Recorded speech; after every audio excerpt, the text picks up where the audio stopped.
मिडियायाव जोंबो नुदों जे केबिनेटनि गेजेरजों माने आसामाव मोनसे सिद्धान्त फैदों आरो जे बाथ्राखौ आसामनि गिबि मन्थ्रि डक्टर हेमन्त बिश्व शर्मा बिथाङा मिडियानि गेजेरजों बुंदों जे आसामाव गासै मोनब्रै जिल्ला जे जिल्लाफोरा गोदानै माने दाजादोंमोन बै दाजानायफोरखौ आगुनि जिल्लाजों मार्च खालामफिननाय माने सरजाबफिननाय आरो बे बेलायाव बिथांमोना बुंदों जे जिहेतु आथिखालाव इलेक्शन कमिशन अफ इन्डिया आसामाव रिडिलिमिटेशन पार्लियामेन्टारि बा एसेम्बलि सिटनि रिडिलिमिटेशननि हाबा मावनोनि सुजुग आरो सुबिदानि थाखाय बेखौ खालामनाय जादों होननानै बिथांमोना बुंदों थारैनो बे बेलायाव दुलाराय बर' फरायसा आफादनिफ्राय माने बुंगोन जे जितु तामुलपुर जिल्ला मोजां मोनसे एडमिनिस्ट्रेशन होनो थाखाय बा नियारेस्ट पाब्लिकनो मोनसे एडमिनिस्ट्रेशन होनो थाखाय जितु बे जिल्लाखौ दानाय जादोंमोन थारैनो नैबे जिल्लानि गेजेरजों रायजो राजाफोरा मोनसे माने एसपिरेशन मोनसे आसा मोनसे हप आरो मोनसे कन्फिडेन्सआ जितु फैबायमोन दिनै हथारै बेबायदि मोनसे फुराना जिल्लाजों मार्च खालामफिननायाव मोनसे आतंकित आरो मोनसे माने आबेगिक मोनसे लोगोसे आरो मा होनदों प्रेस्टिजआव मोनसे बेबायदि नांदों दा बे बेलायाव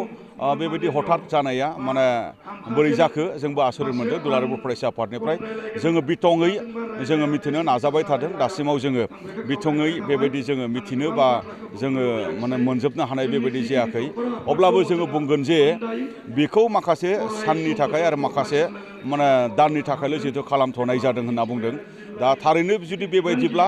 बेखौ बिथांमोना इलेक्शन कमिशन अफ इन्डियानि जिखिनि रिडिलिमिटेशननि खामानि थाबैनो फोजोबनानै तामुलपुर जिल्लाया जेरैबायदि गोदानै दाफुंजानाय मोनसे जिल्लामोन बेबायदियैनो बिथांमोना दाफुंनानै होफिननांगौ होननानै जोङो दुलाराय बर' फरायसा आफादनिफ्राय बुंगोन नङाब्ला दुलाराय बर' फरायसा आफाद आरो रायजो राजा आरो माने गोबां बेबायदि जोंहा बुंनो थागोन आरो नैबे मानेनि गेजेरजों जोंहा बेसेबां मुलाम्फा जागोन बा तामुलपुर जिल्ला बा बर' रायजो राजाहा बेबायदि गोजाम जिल्लाजों माने तामुलपुर जिल्लाखौ दाजाबथ'नानै जे माने रिडिलिमिटेशननि जे खामानि मावनो नागिरनाय बा कनस्टिटिउवेन्सि दाफामफिननो नागिरनाय बे बेलायाव जोंहा जुदि मुलाम्फा जागोन बायदिब्ला जोंहा जुदि जेबो खहा जानाय नङाब्ला बे हाबाफारिखौ जोङो एसे माने जोङो नायथ'गोन आरो नायथ'नानै जोङो बेखौ जुदि मोजांब्ला मोजां होननानै जोङो बुंगोन आरो बियो जोंनि थाखाय हंकटजनकब्ला बिनि जोंनि थाखाय बिपदजनकब्ला बे बेलायाव जोंहा माने बाथ्रा बुंनो थागोन आरो बे बेलायाव जोंहा बुंनो थागोन जे बेबायदिब्ला आसामनि केबिनेटनि जिखिनि सिद्धान्त बा आसामनि गिबि मन्थ्रि डक्टर हेमन्त बिश्व शर्मा बिथांनि सिद्धान्तआ हेल्दि डिसिसन नङा बे आयदायाव बे बाथ्राखौ जोङो इयुनाव बुंनो गोनां जागोन आफादत जोङो बे आयदानि सायाव जोङो मिथिनो नाजादों रायजो राजाफोरखौबो खावलायदों जे बे समाव जोङो बुजिनो नाजानांगोन थारैनो बियो मामार बे बाथ्राखौ लानानै जोङो बांद्राय केवास माने जानांगौनिबो माने जोङो बे समाव जोङो सानथ'नो नाङा होननानै आं सानो बाथ्राखौ जोङो मिथियोबा बुजियोबा थारैनो आसलथे मामार नैबे बाथ्राखौ जोङो बुजिनो हागोन एसेनोसै दायो मोनसे सरसा जागासिनो जिहेतु क'क्राझार लकसभाखौ जिहेतु एसटि दाननिफ्राय जिहेतु दाननाय जाबाय होननानै गोबां सरसा जागासिनो दाननाय जाबाय माने जे इलेक्शन कमिशन अफ इन्डियानि जिखिनि ड्राफ्ट बे ड्राफ्टआव क'क्राझार लकसभा एसटि समस्ति बेखौ जेनेरेल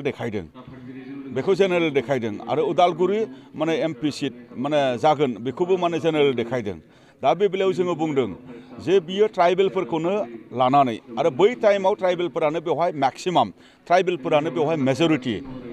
दा बेखायनो बेवहाय ट्राइबेल बेलेन्स ब्लकबो फर्मेशन जादों बेवहाय माने होनाय जादों जोंनो ट्राइबेलफोरनि रैखाथिनि थाखाय आरो ट्राइबेलफोरनि पलिटिकेल राइट्स आरो माने कनस्टिटिउसनेल माखासे माने राइट्स बा प्रभिजननि थाखायनो जिहेतु बेखौ रिजार्भ सिट हिसाबै बेखौ दोनबोनाय जाबाय बेवहाय गोबांबार मन्थ्रि गोबांबार बेबायदि एमपि माने देरहालांनाय जाबाय बेखौ हथारै जुदि बेखौ दिनै माने जेनेरेल खालामनो नागिरोबा आनरिजार्भ जुदि खालामनो नागिरोब्ला बेवहाय जोंहा गोख्रों बिरोधिता थागोन आरो बे बाथ्राखौनो लानानै दुलाराय बर' फरायसा आफादा इलेक्शन कमिशन अफ इन्डियानिसिमबो लिरखांबाय आरो बेखौ दुलाराय बर' फरायसा आफादा फैबाय थानाय समाव आसाम सरकार भारत सरकार इलेक्शन कमिशन अफ इन्डिया आरो आसामनि माने माखासे राजखान्थियारि दोलोफोर बा भारतनि माखासे नेशनेल दोलोफोरनिसिमबो जोङो लाइजाम लिरगोन बर'नि आफादफोरजोंबो जोङो रायलायनायनि गेजेरजों जेरै माने एसटि एमपि सिट जानानै दंमोन बिदिनो थानांगौ आरो उदालगुरि एमपि सिट बेखौबो माने एसटियैनो खालामनांगौ होननानै जोङो बुंदों नङाब्ला दुलाराय बर' फरायसा आफादा डेम'क्रेटिक मोनसे वेनि गेजेरजों डेम'क्रेटिक मुभमेन्ट लानो थाखायबो जोङो दिनै माने थागथियारि आरो बेबायदि मोनसे थासारिखौ